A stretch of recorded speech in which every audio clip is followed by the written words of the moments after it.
Ini saya akan share screen dulu tentang materinya.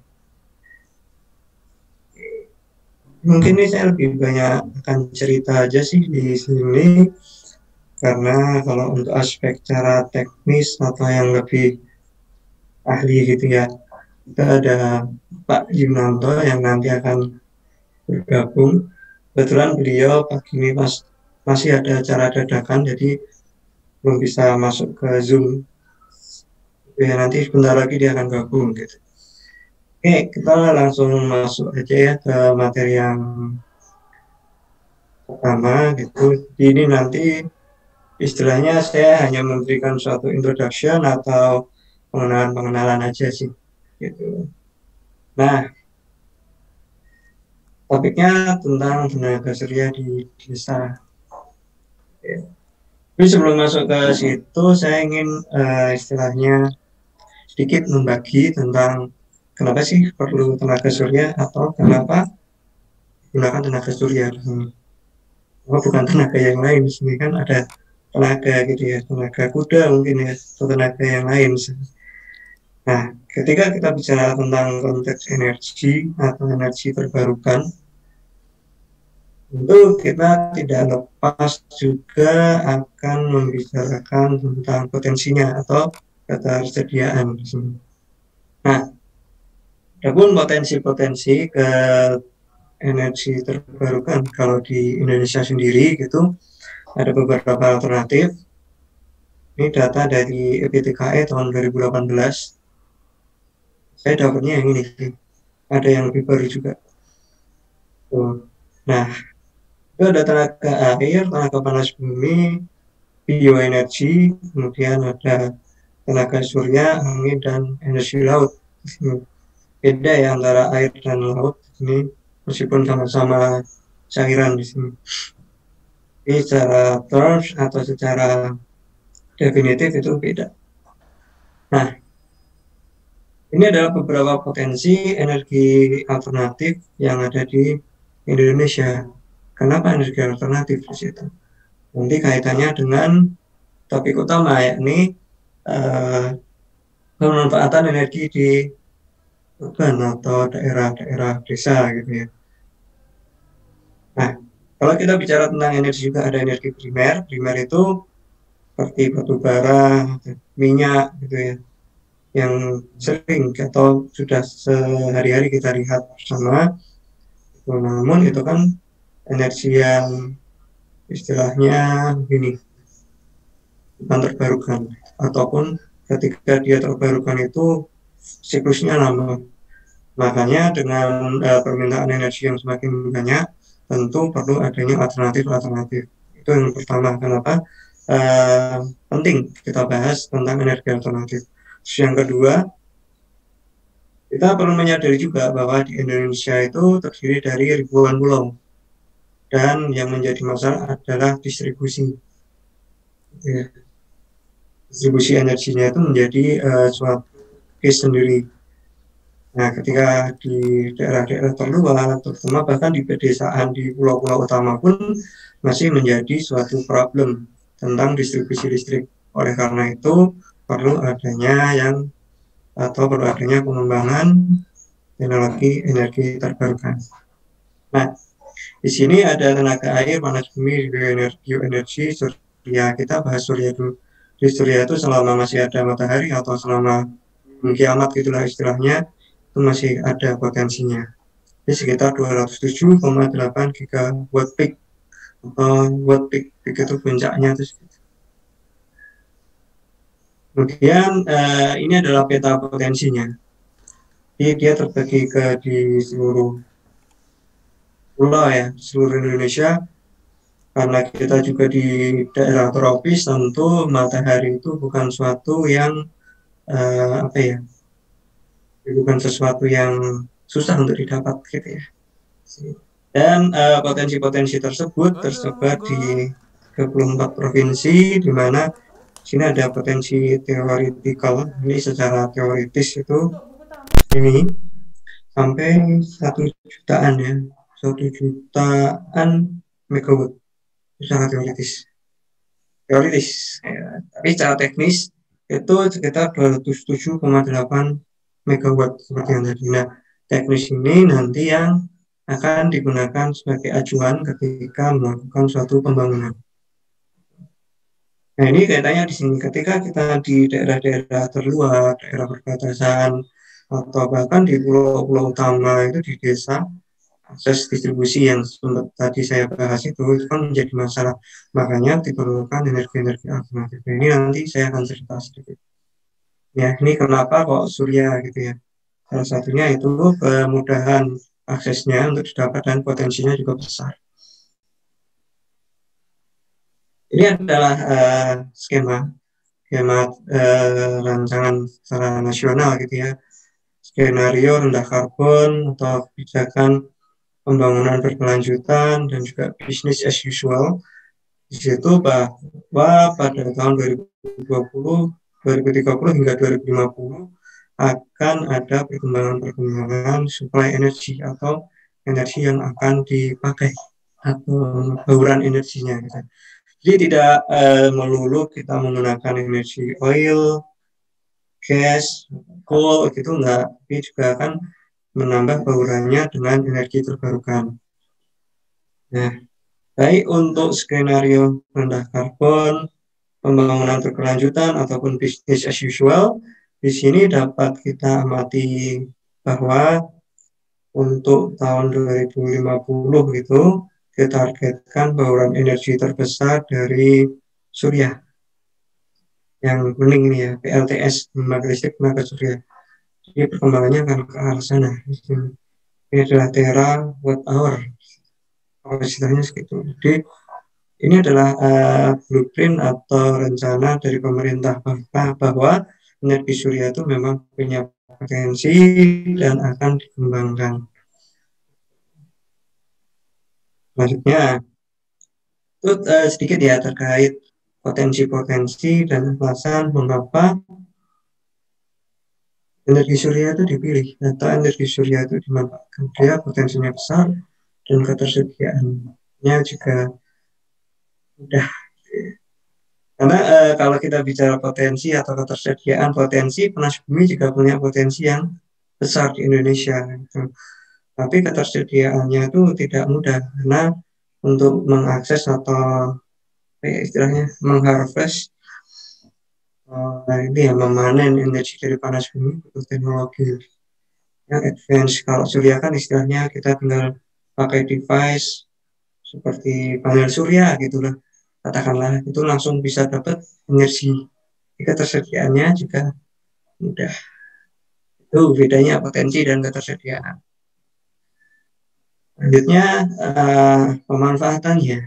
Untuk apa aja sih pemanfaatan tenaga surya?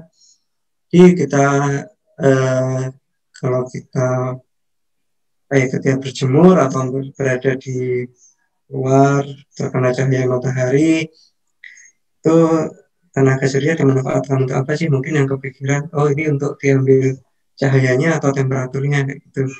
Oh ketika kita gitu ya diambil cahayanya untuk vitamin D seperti itu ya. Itu masuk pemanfaatan tenaga surya juga gitu. Untuk penerangan juga tenaga surya. Tapi ketika kita bicara konteks energi seperti listrik itu suatu istilah yang lain. Nah, di sini untuk aplikasi atau pemanfaatan tenaga surya itu dibagi menjadi dua ya. Dia akan diambil dari segi temperaturnya atau dia akan diambil dari segi ini listriknya. Jadi ini pembagiannya secara umum itu pemanfaatannya itu ada 4 jenis, yakni solar thermal teknologi itu nanti akan diambil dari segi temperaturnya, kemudian solar photovoltaik teknologi fotovoltaik itu ya panel surya itu ada solar lightning jadi untuk teknologi penerangan dan juga solar pumping teknologi itu untuk pemompaan. Jadi secara umum ada 4 gitu ya. Yang diambil apanya? Apakah dia akan diambil dari segi iradiasinya atau dia diambil dari segi temperaturnya? Dan nanti tergantung kita butuhnya di mana. Untuk selanjutnya dari thermal dulu, bisa dari general dulu ya, terus nanti mengerucut. Dan secara thermal, ya berarti diambil temperaturnya itu kategorinya ada yang low temperatur dan juga high temperatur. Kalau yang low temperatur itu diambil biasanya untuk memanas air. Bisa menggunakan flat atau piringan yang datar atau menggunakan vacuum tubes. Ini aplikasi mudahnya itu bisa kita temukan di ini ya, solar heater. Diambil temperaturnya. Itu penggunaan direct use, penggunaan cara langsung temperaturnya. Ini klasifikasi temperaturnya bisa beragam, tapi kalau yang saya ambil dari sumber ini sekitar 45 hingga 90 derajat Celcius itu bisa dihasilkan dalam kategori low temperatur solar collector. Jadi kalau yang high temperatur itu nanti ya beda. Jadi ini pemanfaatannya bukan kalau yang direct use atau penggunaan langsung untuk menghangatkan air hangat terus dipakai kita mandi itu langsung bisa. Yang high temperatur sampai 400 atau bahkan 1000 derajat itu untuk apa? Ya, itu untuk membangkit. Salah satunya untuk membangkitkan tenaga listrik di situ. Makanya dia kapasitasnya lebih besar. Ini adalah pemanfaatan atau yang diambil dari segi temperaturnya. Kalau dari segi iradiasinya itu fotovoltaik, ya, dia mengubah dari radiasi matahari ke energi listrik. Ini beberapa komponen utamanya. Solar panel ini adalah komponen yang mengubah dari radiasi menjadi listrik. Itu solar panel. Nah, solar panel kan istilahnya dia ya bisa aja dia dibiarin terlentang gitu ya di suatu lahan. Tapi kan untuk mengoptimalkan apa istilahnya matahari, bumi itu kan bulat ya, bumi bulat. Yang percaya bumi bulat ya bulat, kalau yang percaya datar ya silakan. Gitu. Bumi itu kan bulat. Tentu ada sudut-sudut optimal cahaya matahari itu mengenai suatu daerah. Nah, sudut optimal itu yang digunakan sebagai dasar pemasangan mounting. Mounting di sini surya itu dia nanti akan dipasang berapa derajat sih supaya mendapatkan radiasi yang optimal di situ. Nah, jadi ketika pemasangan panel surya juga memperhitungkan mountingnya ini. Dia di samping untuk menopang juga digunakan untuk ya kemiringan optimalnya itu berapa. Mounting. Nah, mounting ini ada ground mounting, ada yang kalau ground itu berarti dia diletakkan di tanah ya. Jadi untuk penempatan panel surya ketika di tanah, dengan tanda kutip tanah itu, kemudian ada mounting yang diletakkan di atap, atau yang rooftop. Baterai ini untuk menyimpan energi juga untuk jadi ini bisa disalurkan langsung ya, listriknya bisa juga disimpan di baterai. Nah, ini sistem-sistem ada off grid, ada on grid. Kalau yang off grid itu si panel surya itu sistem surya itu berdiri sendiri. Jadi dia dari panel masuk ke controller, bisa langsung disalurkan ke lampu, bisa juga disimpan dulu ke baterai. Selanjutnya kalau dari baterai ini kan masih DC yang dihubungkan ke inverter untuk melistriki komponen-komponen elektronik yang menggunakan arus AC. Nah, sistem off grid itu sendiri bagi menjadi salah tiganya, salah tiga contoh aja. Ada solar home system atau sistem untuk yang di rumah-rumah. Sekarang udah banyak juga kalau mau nyari di Tokopedia gitu udah banyak solar home system gitu. Itu untuk penggunaan penerangan di rumah atau nanti aplikasinya untuk penerangan-penerangan di daerah yang katakanlah belum terjangkau oleh PLN listrik. Itu. Yang PLTS komunal itu adalah PLTS yang dia berdiri sendiri, dia pembangkit listrik tenaga surya di situ. Nah, jadi untuk aksesnya ya memang sumber listriknya menggunakan PLTS itu. Yang produktif use itu penggunaan produktif, jadi istilahnya seperti untuk listrik untuk di perikanan, untuk di pertanian, seperti itu. Singkatnya seperti itu. Jadi kalau yang off grid itu dia bisa berdiri sendiri tanpa dihubungkan dengan PLN. Yang on grid itu nanti dihubungkan dengan PLN. PLTS yang on grid juga bisa nanti untuk seperti backup atau pelengkap gitu ya. Jadi nanti dalam penggunaannya dia akan dikombinasikan dengan sumber dari PLN. Aplikasinya untuk rooftop, untuk yang di atap gitu ya. Kalau yang di rumah-rumah itu sudah gencar ya penggunaan panel surya di atap. Ini menarik juga. Nah, di atap itu juga bisa on grid atau off grid juga. Dia kalau mau dipasang off grid juga ya bisa-bisa aja istilahnya kayak gitu.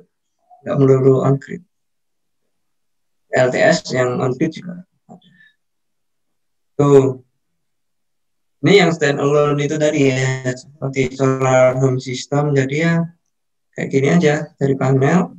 Di sini ada controller, mungkin ada baterainya juga.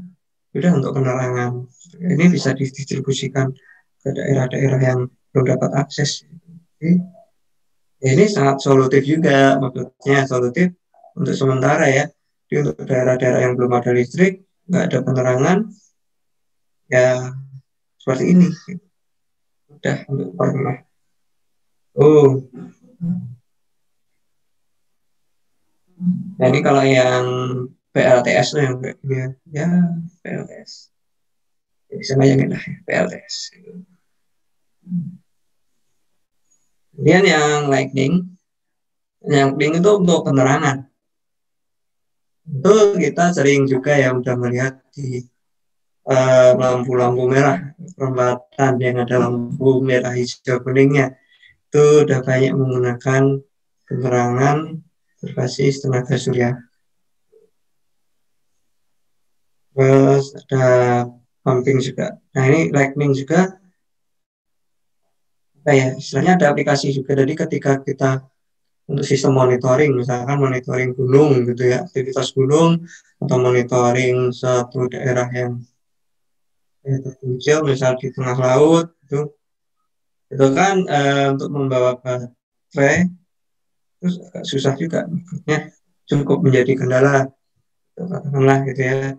Nah untuk mendapat ketika sewaktu-waktu listriknya habis atau nggak ada akses, gimana ya? Salah satu contohnya menggunakan solar gini, pembangkit yang portable, jadi dia bisa untuk diaplikasikan di daerah-daerah terpencil untuk sistem pemantauan, monitoring dan seterusnya.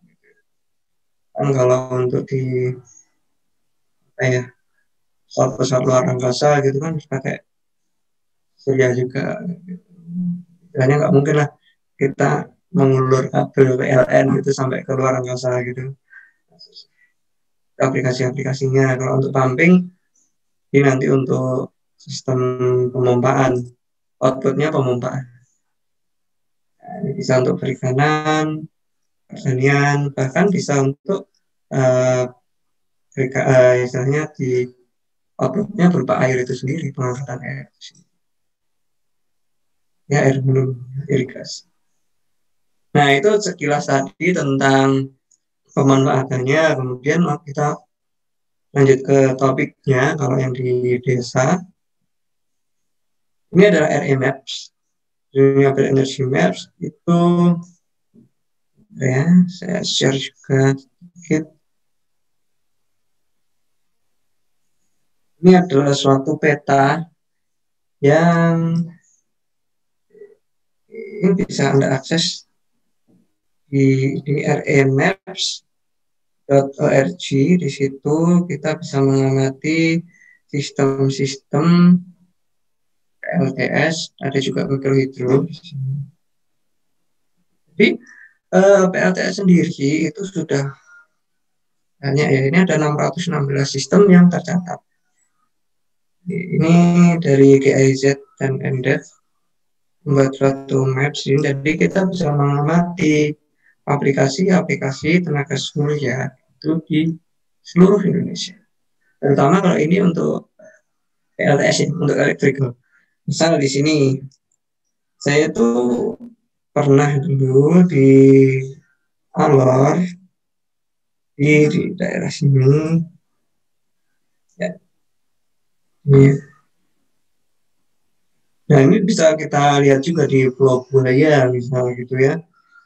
Itu funding source-nya dari mana, ada kapasitasnya berapa kilowatt, itu bisa kita amati. Nah, ini aplikasi-aplikasi untuk di pulau terluar di desa itu bisa kita amati di sini. Kalau yang dulu saya pernah sana itu aplikasinya untuk desalinasi di problem sana itu kan air gitu ya.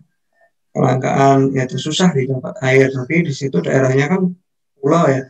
Pulau istilahnya paling mudah untuk mendapatkan air via desalinasi. Di si air lautnya itu nanti diubah menjadi air bersih. Ya, mungkin di sini mana ya ini kita juga bisa mengamati. Ini tergantung koneksi juga pokoknya. Zoom in zoom outnya itu tergantung koneksi ya. Kalau ya dapat bisa dapat juga. Contoh misal di nah ya, Kalimantan misal atau di sini ya, kita bisa amati juga. Nah ini ada gambarnya di Sulawesi Barat di Hulu itu ada kapasitas 20 kilowatt. Ini aplikasi-aplikasinya itu seperti ini. Nah ini misalkan ini di anak gitu, ada 150 kilowatt. Ini kayak gini ya aplikasi-aplikasinya ketika di ya nggak semuanya di desa sih.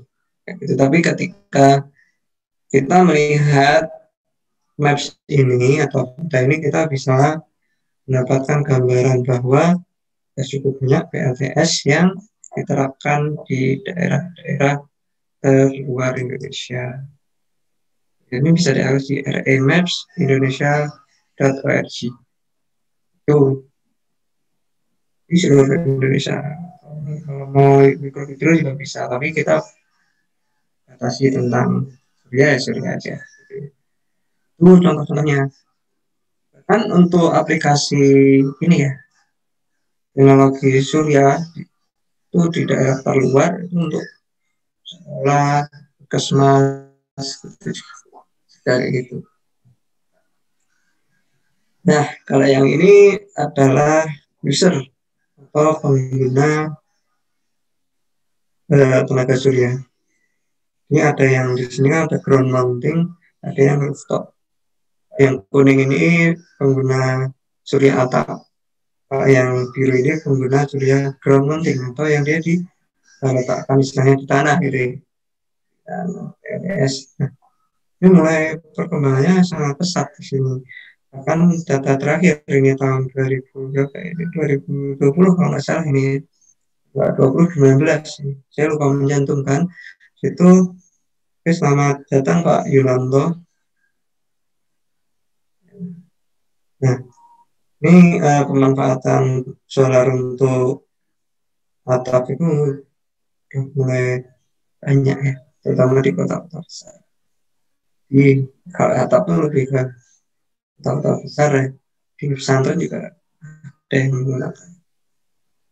Nah ini aplikasinya yang pengangkatan air di Gunung Kidul, jadi solar water pumping system atau pengangkatan air tenaga surya. Dia outputnya adalah listrik yang digunakan untuk uh, melistriki pompa gitu. Outputnya air gitu. Ini contoh-contoh PATS, contoh gambarnya aja sih, contoh gambarnya. Nah itu bisa nanti airnya untuk irigasi, bisa untuk perikanan, atau bahkan bisa langsung untuk konsumsi. Sebelah kanan ini adalah PATS di Dusun Banyumenang, di Panggang Gunung Kidul. Di sumber airnya itu di kota ini ya, kota bawah. Kemudian desanya itu yang di dalam, asumsikan ini lingkaran aja, lingkaran merah ini. Ini kurang lebih 2 kilo dari jarak terdekat. Dan dia berada di dalam suatu kayak lembah gitu ya. Lembah itu menjadi kendala. PLN belum masuk waktu itu. Gimana caranya? Ya, yang potensi paling optimal yang menggunakan teknologi surya. Bahannya di sini. Di warga desa tuh jalan untuk ngambilin air. Nah ini rencananya pembangunannya itu memang bertahap ya. Tahap awal untuk 30 KK, 60 KK, 93 KK, dan ada tambahan 44 KK, dan akhirnya semuanya bisa tercover dari sistem pengangkatan air tenaga surya. Ini alurnya pertama survei dulu butuhnya berapa. Jadi baik itu untuk kebutuhan ini ya, pengangkatan air atau kebutuhan listrik gitu. Biasanya kalau untuk tenaga surya dihitung dulu butuhnya berapa sih, baru nanti disesuaikan desainnya. Nggak selalu seperti itu, umumnya seperti itu ditentukan lokasi utama tandanya di mana, pembuatan jalur pipa, perhitungan head, bantuan pompa, dan seterusnya. Kemudian dirancang nih, rancangan. Nanti ketika dirancang itu kan memang jaraknya itu 2 kilo, dan itu naik turun bukit, ya, naik turun bukit. Solusinya adalah tenaga surya di desa. Ini adalah instalasinya itu butuh pemasangan panel surya, pemasangan pompa, sistem kelistrikan, dan juga sistem perpipaan dan tandon distribusi. Jadi pemasangan panel suryanya akan diletakkan di daerah yang mempunyai intensitas matahari terbaik atau paling optimal. Dan waktu itu ini diletakkan di bukit. Tadi di dekat sumber airnya itu ada bukit.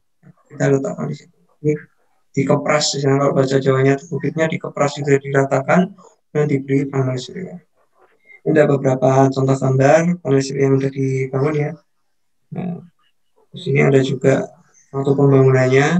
Ini yang pakai topi, ini Pak RT. Sampai sekarang saya masih nggak tahu ini namanya siapa, pokoknya saya manggilnya Pak RT itu aja, T4. Nah ini adalah rumah pompanya. Ini dulunya itu nggak kayak gini. Ini adalah sebuah ya aliran air aja. Kemudian untuk meletakkan pompanya dibangunlah rumah pompa seperti ini untuk meletakkan pompanya. Jadi nanti pompanya dimasukkan di sini, airnya di dalam tanda kutip tampung air. Nanti Winanta yang akan menjelaskan lebih detail. Ini adalah proses pertama pemasangan panel suryanya. Jadi itu dari bukit melalui program sebenarnya masyarakat, semuanya digerak ke masyarakat dan nggak ada bayaran di sini. Karena untuk menimbulkan sense of belonging, di salah satu problem sistem-sistem panel surya gitu adalah mangkrak. Banyak sih alasannya gitu. Untuk meminimalisir hal tersebut, waktu itu pembangunannya semuanya melibatkan masyarakat, mulai dari survei, kebutuhan, penentuan lokasi itu akan didiskusikan dengan masyarakat, termasuk pembangunannya. Jadi di sini pembangunannya tidak dibayar ya masyarakat, mereka ya punya rasa memiliki di situ. Jadi pemilihannya tidak ada potensi shading atau tidak ada, nanti ada bayang-bayang gitu ya, ada tidak terlalu jauh dari sumber air. Jadi ini untuk masalah kabelnya, jadi supaya tidak terlalu jauh kabelnya. Terus kepemilikan lahannya jelas. Nah ini itu pemiliknya masih lahan. Saya kurang paham sih lahannya. Intinya dia di bawah Kementerian Kehutanan. Jadi perizinannya ke Kehutanan. Dan mudah diakses dan data ini istilahnya apa ya, tergantung gitu ya. Ya kalau nggak rata diratain. Ini pemasangannya di pemindahan panel surya ke lokasi untuk menggunakan truk nggak bisa sampai atas bukit, nggak bisa. Jadi nanti dari bawah bukit ke atas itu diangkut satu-satu oleh tenaga manusia. Dan terminasi seri paralel, dan nanti akan dipasang serinya berapa, paralel berapa untuk mendapatkan input yang pas sesuai dengan controller dan sesuai nanti dengan apa ya, sistem kelistrikan yang kita butuhkan. Oke, ini udah sistem yang udah jadi di gambar ini ya. Ini jadi ada 3 pengembangan sistem. Jadi tidak serta-merta langsung jadi semuanya, enggak, ya. Makanya dan ini alhamdulillahnya ya udah final seperti ini. Nah ini mungkin nanti ada mahasiswa dari STTA yang berminat punya tugas akhir atau riset tentang panel surya bisa menghubungi Pak Yunanto ya, menghubungi Pak Yunanto untuk silahkan kalau untuk riset, karena memang waktu itu ini dibangun juga untuk riset, monggo untuk riset. Nah, semua sistem memang dibangun oleh warga dan juga untuk kami. Panel pipa, jalur pipa itu ngeduk, misalnya mengeduk itu apa ya? Menggali sendiri, kemudian ini pipanya ulur gitu ya. Pipanya itu 1 truk gitu. Saya ingat itu waktu pengiriman pipa 1 truk itu saya telepon gitu ya. Mas ini udah sampai di sini itu baru bangun tidur. Oh yang ngantar pipa udah sampai. Jadi saya waktu itu belum mandi langsung ke sini gitu ya. Mandi langsung gali gitu istilahnya. Ya memang seharusnya nggak mandi dulu sih. Nggak. Ya, nanti pipa dipasang dengan jalur, yaitu ada jalurnya ada, tidak mengganggu aktivitas juga. Tandon utama di pipa ini nanti akan disalurkan ke tandon utama, di mana tandon utamanya itu berada di titik tertinggi. Di sini ya, tandon utamanya itu nanti dipilih titik tertingginya di mana, jadi nanti untuk distribusinya mudah dengan tanpa alat tambahan, dengan gravitasi aja distribusi airnya. Untuk pengelolaan pipa dan tandon. Kemudian ada operasi dan maintenance, jadi memang warganya dilatih juga misalnya ketika dilepas itu mereka udah bisa uh, ya merawat sendiri dan terus meskipun tidak dilepas secara utuh ya tetap masih didampingi terus di selama pembangunan dari awal perencanaan sampai peresmian itu warga itu selalu dilibatkan, latihan dan seterusnya itu warga selalu dilibatkan. Jadi salah satu contoh aplikasi pemanfaatan tenaga surya di desa seperti ini. Jadi semoga bisa memberikan satu gambaran ya, memberikan satu insight. Jadi seperti inilah aplikasi-aplikasi panel surya atau pemanfaatan tenaga surya di desa, terutama untuk pengangkatan air di Gunung Kidul. Ini contohnya yang dekat-dekat saja ya.